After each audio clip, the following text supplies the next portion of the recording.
Alright, folks. Thanks for tuning in. Hope y'all doing okay. Sorry there's been such a lapse in videos going up. Just haven't had a serious, cohesive thought that I wanted to record.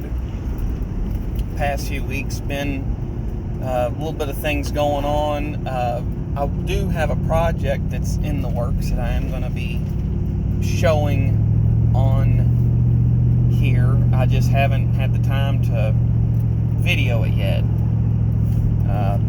I'm in the work truck, so the side hustle's back in full swing, or getting there real quick. I am thinking about paring down this year, getting where I can get everything done in a very reasonable day. But I actually strategically planned putting this video up and starting to record it where I am. I want to kind of illustrate the police response times. And so one of the things, whenever someone talks about being anti-Second Amendment, now this is one of the things that pops into my mind, especially considering where I live. Now, I'm not anti-background check. I'm not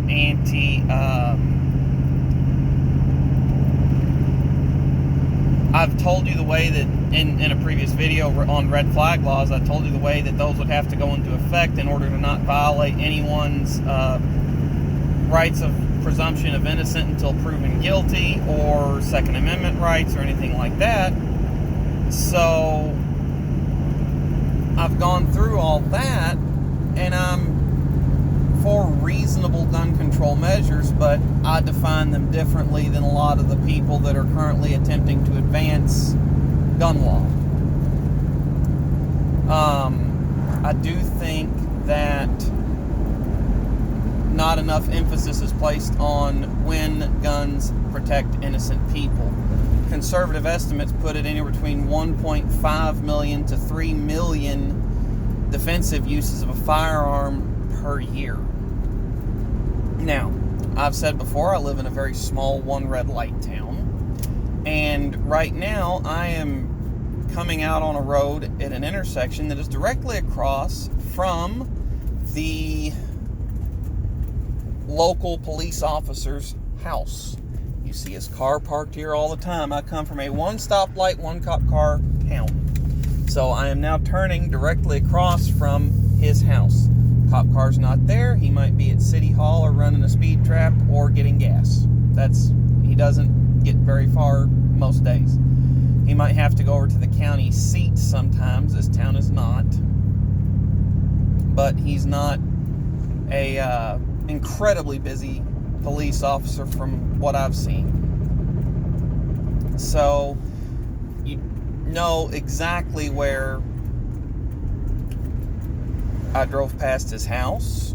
If he was at his house, so the reason why I'm recording this is, suppose middle of the night, something goes bump in the night, someone breaks into my house with the intent to rob me and my family or to do me and my family harm. I also just drove past City Hall. If he's there, he's not. Probably out in the county seat or running a speed trap right up the road from his house.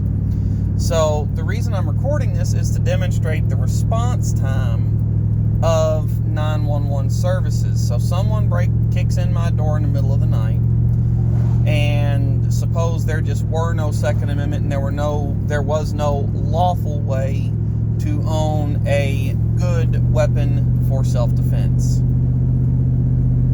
Now, I'm even going to be generous and assume that he can double the speed limit, which I'm basically adhering to the whole way.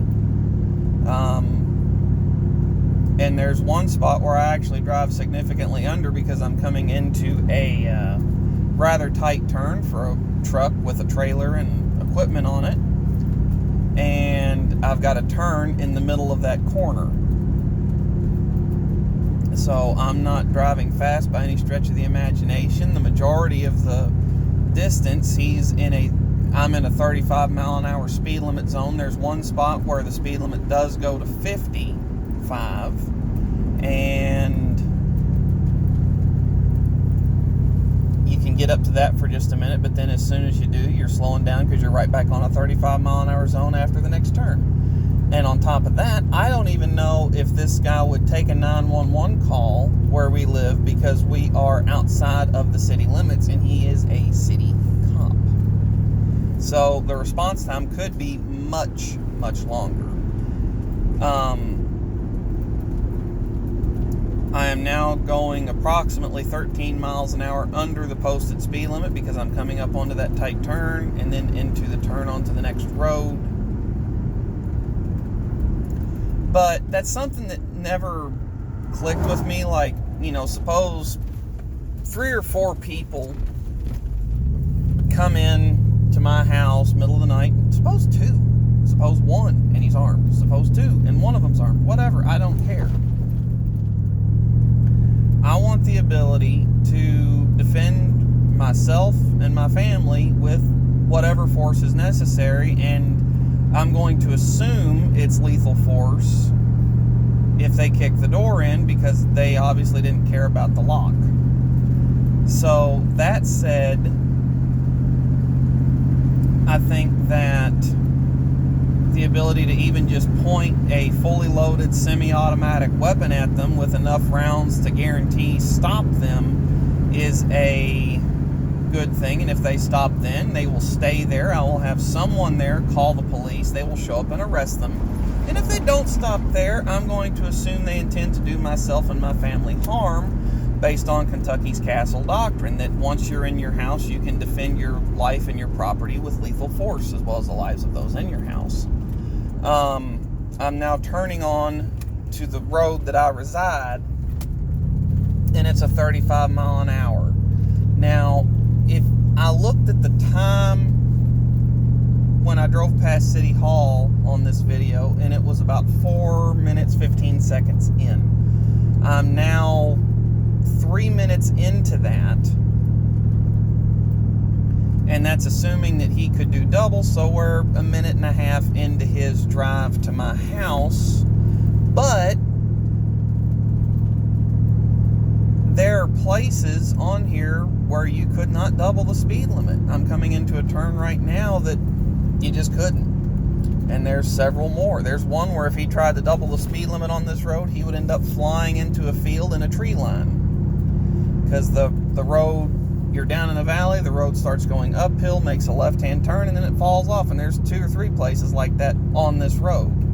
So even understand that me assuming he's doubling my speed is being incredibly generous in not only the fact that he's not taking precautions for local traffic, wildlife, or road conditions, if he's driving basically like a World Rally Champion driver the whole way, and that's assuming that he's that good.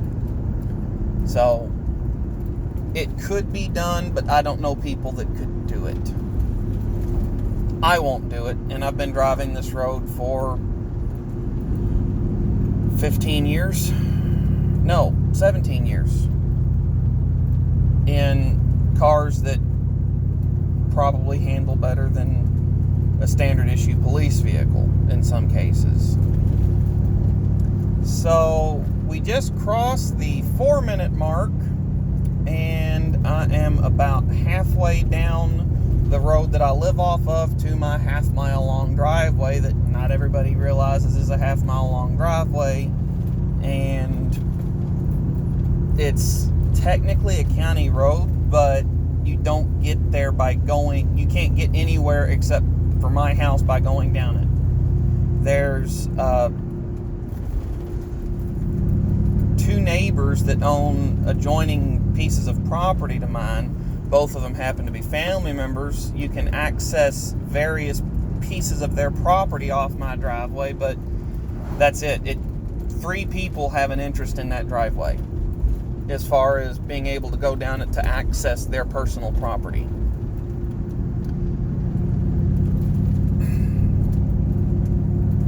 Here's one of those turns I was telling you about. A tree line and a creek. And I've hit that at about 35.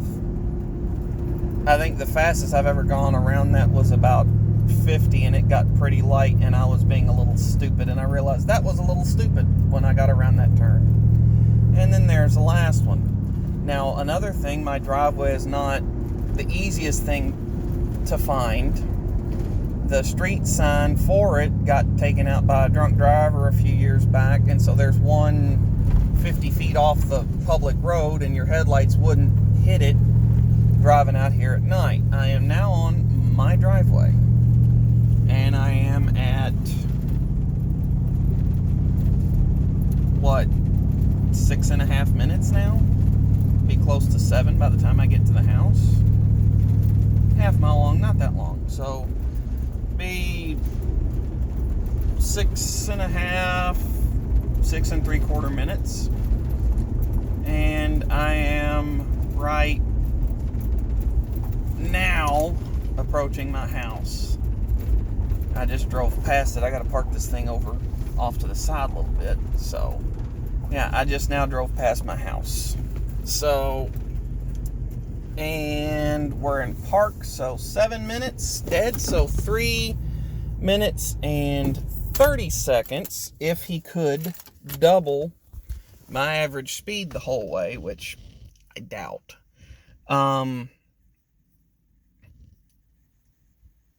3 minutes and 30 seconds is an eternity in a situation like that.